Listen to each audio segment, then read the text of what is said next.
A confusing shooting in the 7th Ward tonight, the controversy over an old flag, plus how to pocket $50 fast. The news is next.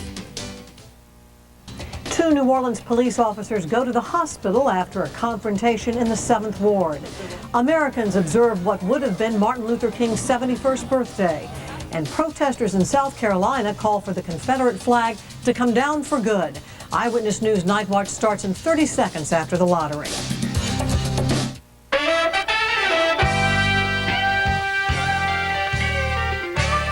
Good evening and welcome to the Louisiana Lottery Show. Here are tonight's winning numbers. Play Carnival King Cash, the new instant scratch game from the Louisiana Lottery Corporation. Top prize, $5,000. Must be at least 21 to purchase. Thank you for tuning in and play. Don't forget to pick up your tickets for tomorrow night's drawings. All drawings are witnessed by legislative auditors. WWL-TV, Channel 4, New Orleans. This is Louisiana's news leader. Channel 4's Eyewitness News. Good evening, I'm Angela Hill. Dennis has the night off. New Orleans police rushed to a house in the 7th Ward tonight, fearing the worst. 2 officers got into a struggle with an armed man on Lapperouse. As they fought, the gun went off. And as Patrick Evans reports, an officer was soon being rushed to Charity Hospital.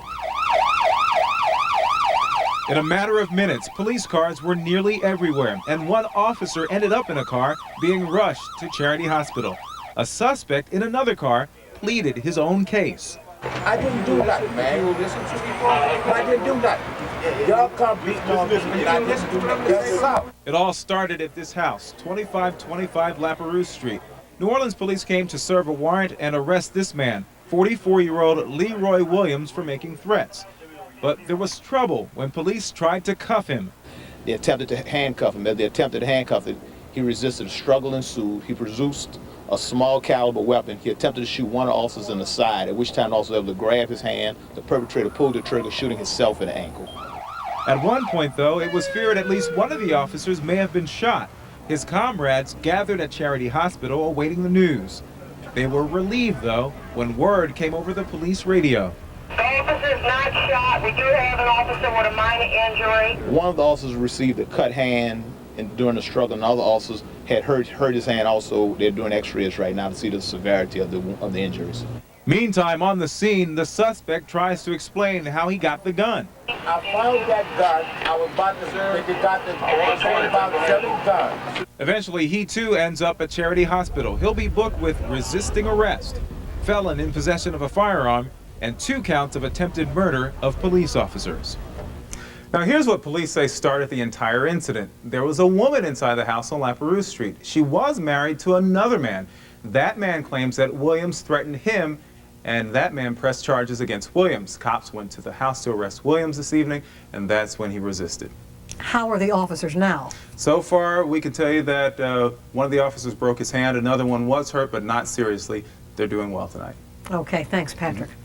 Well, community leaders are hoping to prevent shootings like tonight's with the help of a new gun buyback program. The buyback is set for this Saturday at the Velocity Center on Washington Avenue. It starts at 10 o'clock in the morning. Organizers plan to pay $50 for each working gun until the money runs out. Our objective is to decrease violent crime and injuries within the city that happen by guns. We're doing it today in memory of Dr. King, that it's a non-violent effort to decrease crime in the city.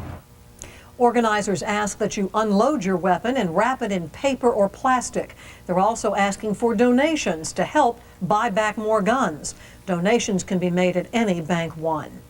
An open window turned a Kansas family's New Orleans vacation into a nightmare. Their 2-year-old tumbled out of the hotel window last night, falling to his death. Today, the coroner ruled the death was accidental. In downtown New Orleans, you'll find some hotels with their windows sealed shut, some hotels with balconies, and some with windows that open. Members of the Hotel Motel Association say there are no city codes to dictate how windows should operate. You know, we've got some hotels that are over 100 years old and then some new ones. So to have one code that fit them all would just be probably not practical, if at all possible. The little boy fell last night out of a 7th floor window at the Ramada Inn on Canal in Claiborne. His father and another adult were praying, following their religious customs, with their backs to the toddler and his 5-year-old brother. Police investigators say no one will face charges in the case, calling the toddler's death a tragic accident. Well, people in the metro area and across the nation remembered Dr. Martin Luther King Jr. and the legacy he left behind. In New Orleans, people marched 4 miles, going through the 9th Ward and ending at the A.P. Turo Civil Rights Memorial Park. Many people used today's celebrations to reflect on the civil rights movement and to teach young people what it was like. My family was the first black family to go eat in A&G cafeteria on Broad and whatever it is, Canal, as soon as the bill passed. And it was interesting. When we walk in there, the waitress, she started slinging stuff at us and all of my children, you know, they was like, "Mommy, what's the matter?" I said, "Don't worry about it, baby. Look in the back, who's cooking the food?" And there was some blacks in the back going like that with their thumb. One local civil rights leader was also honored today. The name of the late Reverend Avery Alexander was added to the A.P. Turo statue. In King's hometown of Atlanta, hundreds of people attended a service at the Ebenezer Baptist Church. Vice President Al Gore joined Coretta Scott King and other religious leaders for the ceremony. The speeches reflected Dr. King's call for nonviolent change. Martin Luther King Jr. spoke to the hearts and conscience of all of us who believe that nonviolence and love offer a more excellent way. This good man, this God-fearing man gave us hope in a time of hopelessness. The King family called on Americans to use the day as a time to volunteer for a worthy cause, not merely as a day off from work. In South Carolina, thousands used King's birthday to protest the Confederate flag, which flies at the State House. They want the flag taken down, saying it represents slavery and oppression. Brian Cable has the story from Columbia. In a state where Martin Luther King's birthday is not recognized as a state holiday, more than 25,000 marchers took to the streets Monday, celebrated his birthday, and protested. Ready to go! Ready to go! They protested the flying of the Confederate battle flag over the Capitol Dome in Columbia. While supporters of the flag consider it a symbol of their heritage, civil rights groups and most blacks see it as a banner of slavery and segregation. We've come to say to the state of South Carolina that bigotry, racism, and racist symbols, whether a Confederate flag or a burning cross, will not be allowed to go unchallenged. 9 days ago, Southern Heritage supporters, 6,000 strong, marched and rallied in Columbia in defense of the flag. But recent polls indicate almost 60% of South Carolinians now want the flag to come down. And we are here to petition the South and petition South Carolina to lead the South, to bring an end to the Civil War. It's been over a long time. An NAACP tourism boycott of the state, called because of the flag, is hurting the economy. Almost 100 meetings and conventions canceled so far, costing millions of dollars. Law enforcement officials reported no problems with the march, which snaked through downtown, nor with the rally on the Capitol grounds. The demonstration was peaceful and orderly, but the rhetoric was heated. No compromise, speaker after speaker said. The legislature must vote to take the flag down, and until then, the boycott will continue. What's next for the flag issue? Well, it's now before the state legislature, but it likely faces a tough time there. A white state senator recently referred to the NAACP as the National Association for the Advancement of Retarded People. He has yet to apologize for the insult. Brian Cabell, CNN, Columbia, South Carolina. In other news, December gambling figures are due out tomorrow, and experts are waiting to see how Harrah's Casino performed. Harrah's won $16.2 million in November, far short of what analysts say it needs to break even. Critics speculate that December will be bad too. Harrah's officials have said they are in New Orleans for the long haul. Still to come on Night Watch, an American serviceman is charged with a shocking crime in Kosovo. And singer Whitney Houston may face serious criminal charges in Hawaii. And coming up in weather, we know temperatures will fall a bit tonight, but will those visibilities? I'll explain coming up. semester's over and you're ready to get out of those sweaters and into something that lets you, you know, go outside and have fun. Hey guys, look at these shirts. I think that Walmart has awesome clothes and in style. In style, definitely. What? Let me see it. Ooh. They've got blood pants, they've got those split neck tops. She's always like, should I get this or should I get this? Oh, I really like this green. She gets one of every color of something that she likes. They're so bad, I always have to tell them what to get. You can go to Walmart and buy a shirt and a pair of pants for the same thing you spend going to a restaurant and buying your dinner. Yeah. All that we need is to look good every day. What are you doing here? Well, we're driving around telling people about bellsouth.net internet service. I don't think he's interested. Oh, sure he is. You like the internet, don't you? Yeah, well, Bell South is the expert in phone lines, so we've made the internet as simple as making a phone call. You pick up the phone, you get a dial tone, you log on to bellsouth.net, and you get a connection. And there's nothing more reliable than bellsouth.net, the internet service there. You mean except for that guy? You got a quarter?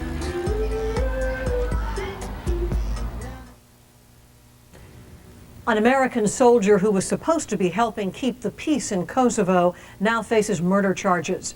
The soldier is accused of raping and then killing an 11-year-old girl. Mike Hanna has the story.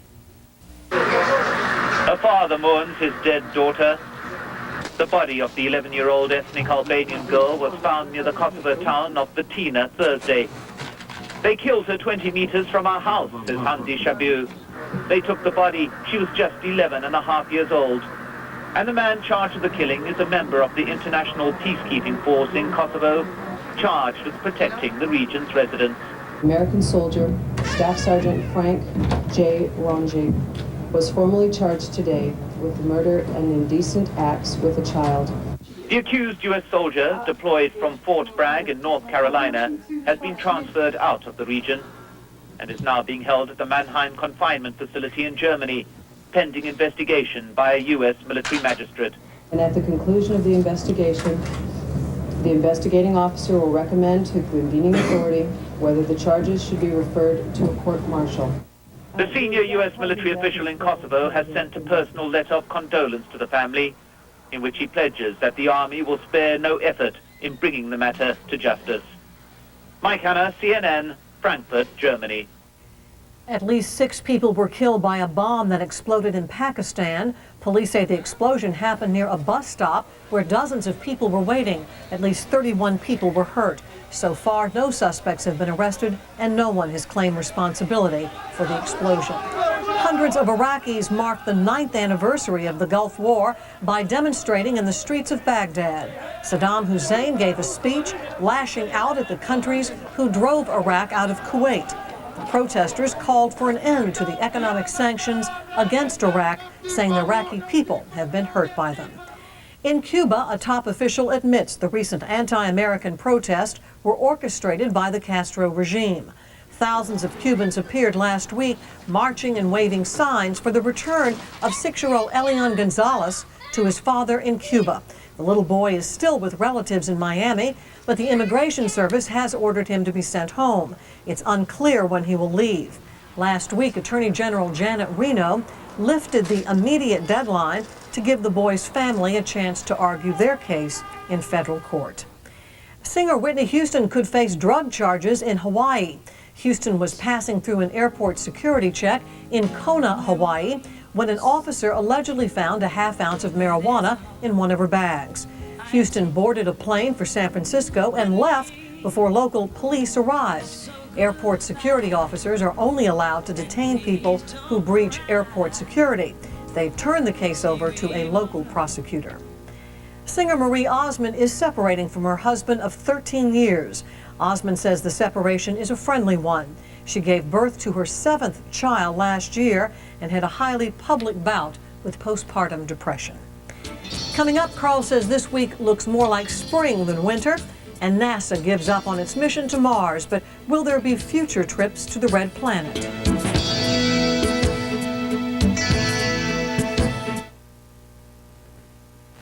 Well, I hear it every day of my life. Hey, Lita, pick me a scratch game. Later.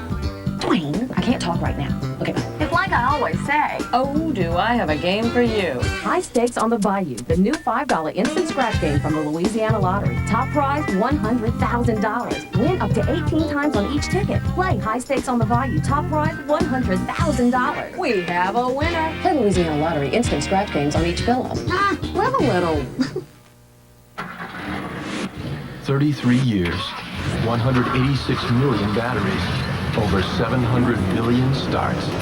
And now, Die Hard is stopping car thieves. Introducing the Die Hard Security Battery, the only battery that attacks auto theft at the source. The power source.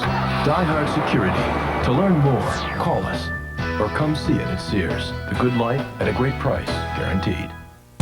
From the beat of the blues and the rhythm of rock at a top R&B night spot to the beat of the feet in exercise clubs all over town, no matter where you go, local television is there.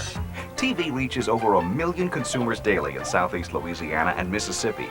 Local advertising has launched products and marketed messages to put local businesses on.